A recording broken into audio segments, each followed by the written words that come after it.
I'm conscious of, would everyone like to hear in great length every success that these women have had? Because it might take up the rest of the day if I'm not careful. Yeah. All you need to know is they're really fabulous people. They're very generous. They're very warm people. Part of the reason they're here and existing and working in this industry is that they're incredible. I will leave it at that, I think, because everyone knows Lois. Everyone's probably bored of me talking, and I might as well just flip it across to...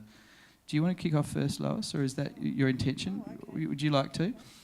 What we thought we'd do is I think there's going to be a little presentation from everyone, or at least a couple of thought starters, and then we'll break it open. And we might try to make, given I sort of spoke at you for a while, we might try to make it as interactive as possible.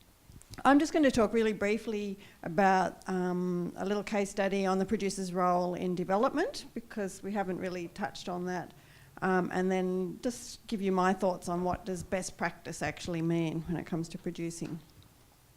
So the case study, I'm currently developing a children's series for NITV called Grace Beside Me, and it's adapted from this beautiful novel, Grace Beside Me by Sue McPherson. It's for 8 to 12-year-old children. It's a live-action 13-episode drama series, which I'm co-producing with Dina Curtis. So basically during the first stage of development, the starting point is the concept or an underlying work.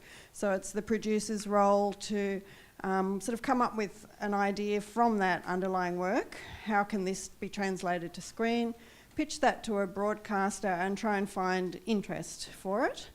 Then to basically get together a development funding plan and a budget.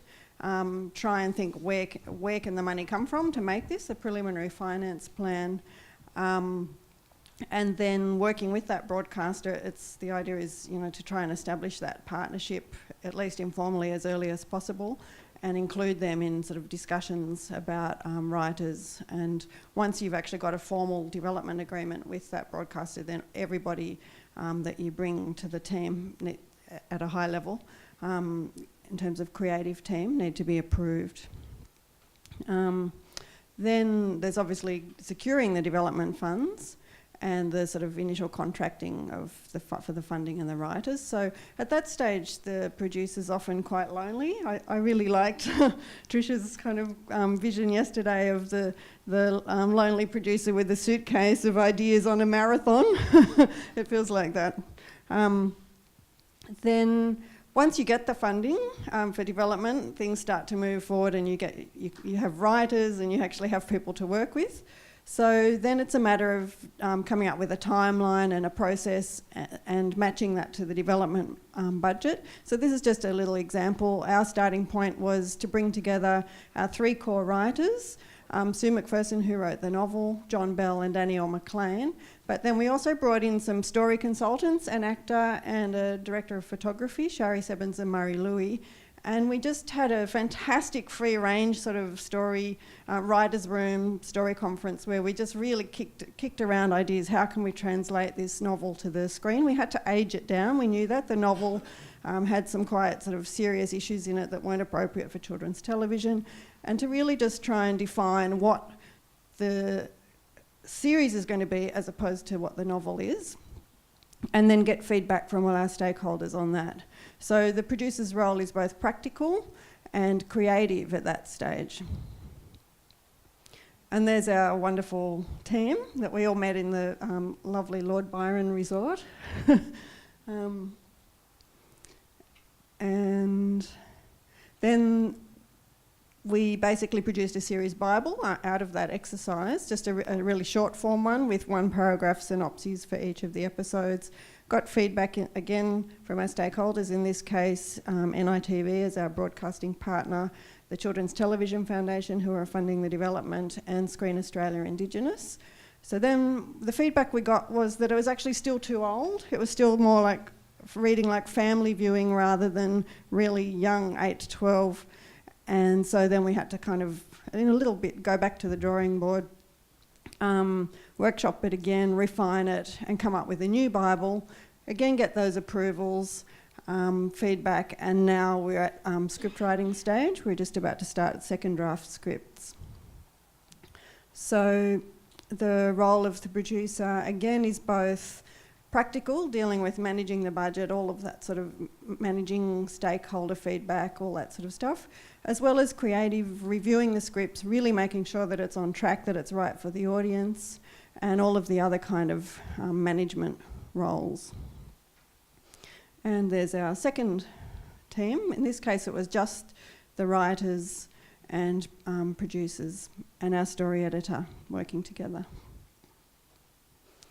So that's it for my just very short case study. So to get from, it's been, we started sort of mid last year. We pitched it initially to, it was around June last year, we pitched it to NITV, and we're now at sort of writing second draft scripts. We basically have to write 3 episodes and have the series Bible for the whole show, as well as the budget and the finance plans and plan and partners ready to get to commissioning stage. What is best practice as a producer? It sort of comes down to creators, people and the work for me. So as far as creators go, I have a company philosophy that's about wanting to respect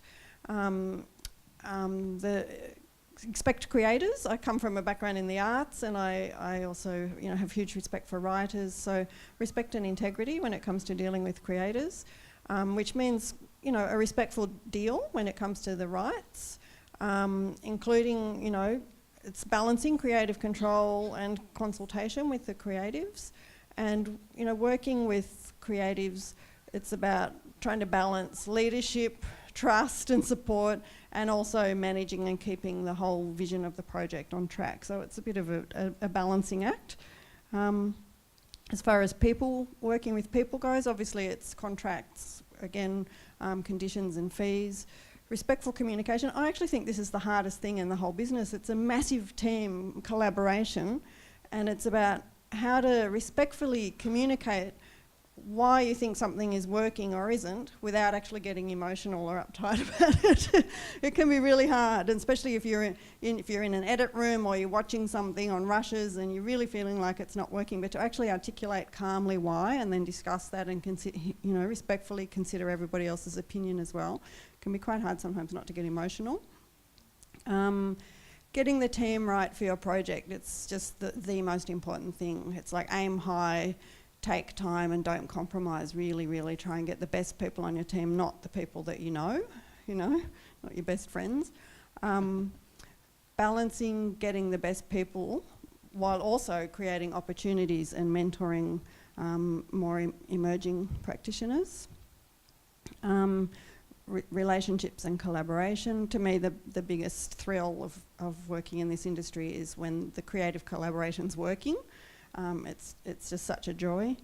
Embracing diversity, and also in my case, just the way that I work, I like to work with community, and it's particularly important when working in Indigenous projects. And then finally, just the work. Again, aiming for something outstanding and original that says something. But the bottom line is getting the project financed and then making it with the highest production values and audience appeal with the amount of money that you've got.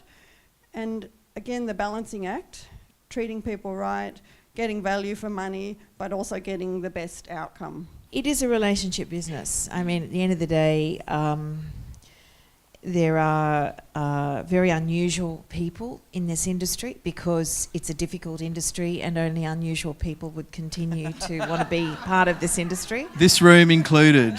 Well, that's a reality, and we've all got our quirks, and we, it is something to be aware of, and how just a casual and aside that you have to be really careful of people's stake in everything, because they've given up a lot to be even in the room with you on a project. And so to not recognise that it's a difficult environment often, and that, something that you might want to communicate, you have to be very careful about people's feelings. And also it's about confidence building as well. You really want, many times there are people who are now, have achieved great things, such as writers, who may have gone into a project asking for a writer to come and do the writing. And what you as a producer need to understand is that often the very person who has, I call them story keepers, it may be the director who didn't have the confidence to be a writer, who becomes the greatest writer, because what they've got to say is way better than bringing in a writer to try and say something for that filmmaker who didn't have the confidence to say it. So confidence building is a very big part of what I think producing is about for your team. I was just going to go to the Frackman poster just to give people a reminder of Frackman being the most recent documentary that I suppose I can remember process on because they all kind of blend into one big long process. But a couple of things just to distinguish between the TV world and the world of film, which is where I do my development and financing and production and so on. There's a lot of things that we share in common, and many of the projects sort of can move in from one to the other medium.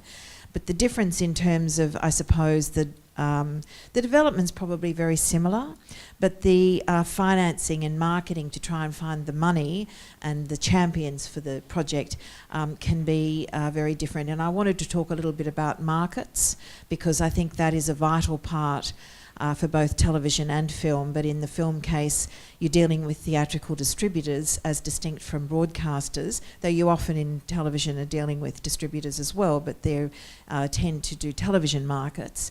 So let's just talk about Frackman. It was very much financed on a theatrical model. So every year in Australia there's something called the Movie Convention that happens on the Gold Coast, very close to here. And if anyone has the opportunity, I would, if you're interested in the theatrical world and trying to understand a little bit more about how that works, it is a real eye-opener to go and spend a day or two at the Movie Convention.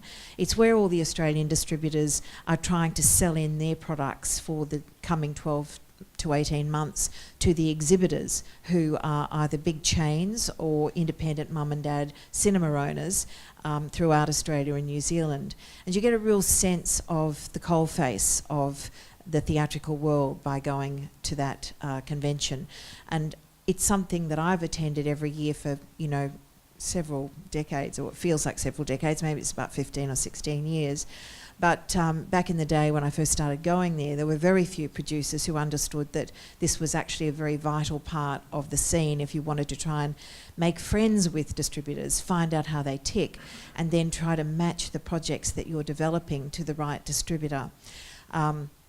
In that period of time, it has, I've worked with most of them now. I've had, some of the fiction films that I've done with Disney and with, what other companies?